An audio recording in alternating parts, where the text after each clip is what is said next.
his most impressive performance was against Aldo, really pulling off an impressive fifth round against him while he had a rat-sized hematoma above his eye. People think he's still going to be in the UFC, especially now that it's been almost 2 weeks and he still hasn't gotten cut. So he'll be one of those few fighters who will probably survive a 4-fight losing streak, kind of like Dan Hardy did, and not get cut. We'll probably see him matched up against a much lower level featherweight next. I don't even think it's worth it to discuss his next opponent because it'll be one of many C or D level fighters in that featherweight division. It'll probably be one of those loser leaves town matches. Hominick's future in the UFC, after losing to Jose Aldo, he's lost 3 straight. Yeah, it was a controversial split decision loss against Eddie Yagan, but, he got knocked the fuck out by Chan Sung Jung in 7 seconds. He looked flat against Pablo Garza, really offered nothing in that fight. One of the judges even ruled it 30-26. Does Hominick have a real legit future in the UFC's featherweight division? Is he just about to fade away into mediocrity? Is he going to make another run at the title? Personally, I don't see him getting another title shot, but I think he'll definitely step his game back up. Maybe, be an elite gatekeeper. I see him stringing together a couple wins after this, especially because he's very marketable in the hyper-marketable area of Canada. He's probably the most popular Canadian fighter in the UFC behind George St. Pierre and Rory McDonald. What do you guys see Mark Hominick's future holding in the Ultimate Fighting Championship, Chris? Well, me and Mark have a very strange relationship. I mean, he kind of tore me a new asshole and everything, but he's also an alumni from our show, so there's a soft spot in my heart for him, my cold, hard, calculating heart. He's a good guy. He has some excellent skills. I've watched him for a very, very long time, and I can honestly say that I think he's done. I think his bird is cooked.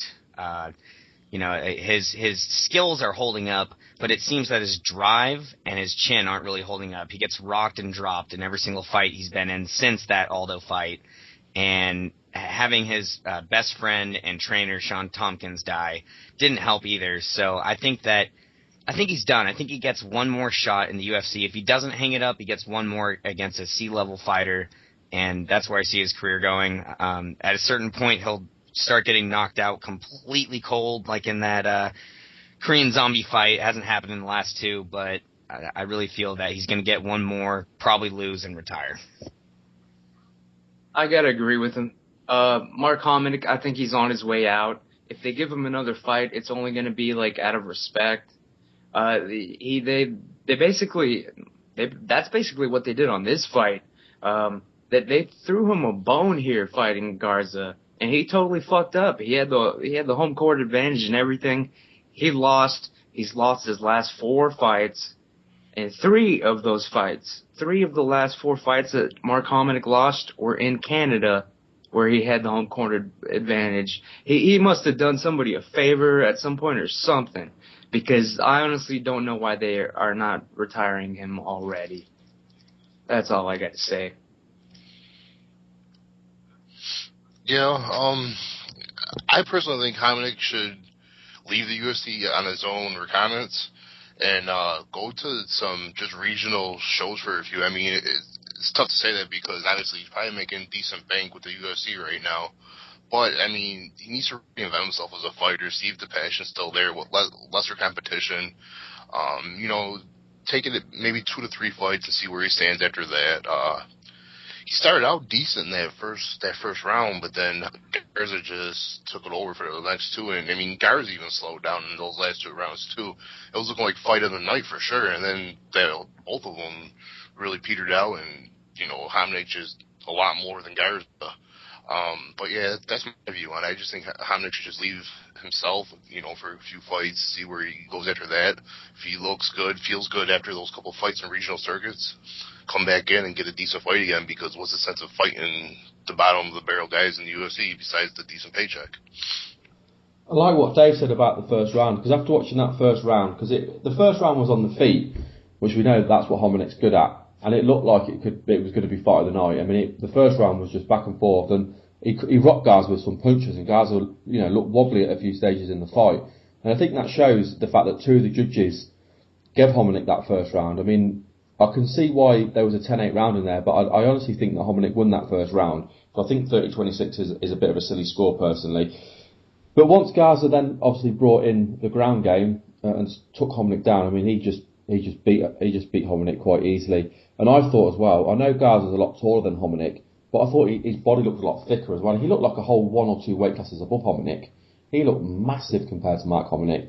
I think in the end the size was just too much because of Garza's grappling. If Garza was just a striker, I think Hominick would have knocked him out. But with the size advantage in the grappling, that's why Garza was able to win that fight. Do I think Hominick's got much of a future in the UFC? It's really sad to say because he's done a lot and he's had some brilliant fights. I remember when I first saw him when he debuted against Ease Edwards, and he was an actual featherweight fighting at lightweight, and Ease Edwards was like the unofficial UFC champion because the lightweight division had gone and just come back, and he shocked everyone and beat Ease Edwards.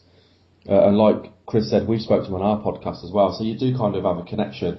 But he hasn't been the same since his trainer and his friend passed away. And it's the same for Sam Stout. He hasn't looked the same either. It's obviously had a massive impact on the guys from that gym. The other question you said was about Garza being a legit threat at featherweight. I don't think he is a legit threat at featherweight. I think he's a very skilled guy and he looked very good in that fight.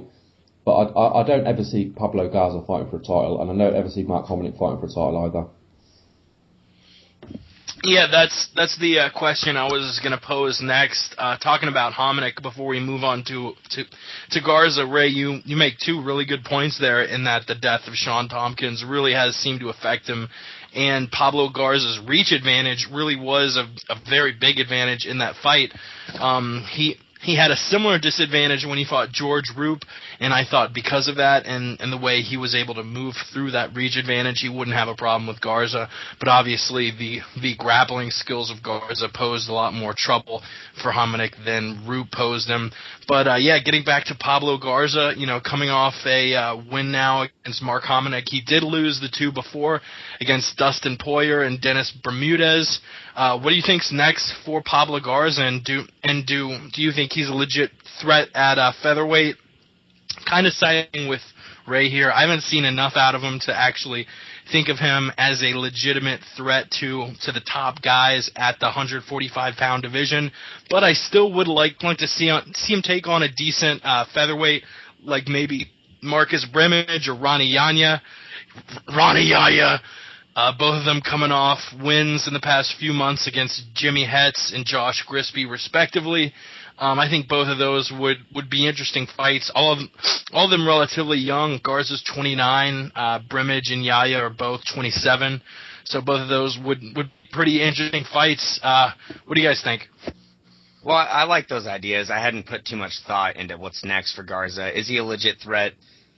I mean, he could be. His biggest problem is that he's training out of Minnesota, and I know that you don't have to be in a super camp to have outrageously good skills. There's a lot to be said about natural talent and just about work ethic and whatnot, and a solid mindset. But if he's really going to ascend to the next level, he needs to go to Florida. He needs to go to California. He needs to get away from Minnesota. Those guys can't really offer him too much to take him to the next level. So is he a threat now? No. Could he be? I definitely think so. He's a giant featherweight. So, I mean, and he knocked out Fredson Paixão in his debut in the octagon, got knockout of the night, had a flying triangle on Yves Jabouin. So, absolutely, he has the skills to do it, but I don't think he has the training regimen to back up those skills and take him to the next level. I don't think he's going anywhere. Pablo Garza, I got to say, I haven't seen anything to indicate that he will ever be an elite fighter, or that he is an elite fighter. I saw the post-fight interview that he did with Ariel Helwani, where he said like Mark Hominick was like his hero, and that's why he beat the shit out of him, because like he beat the shit out of his hero like out of respect. It was really weird how like he somehow. I was stoned, but he somehow made that sound honest and legit. Like he beat the shit out of him out of respect for his hero. And But still, though, Garza himself was on a 2-fight losing streak. And honestly, all he did this past UFC was beat a guy on a 3-fight losing streak.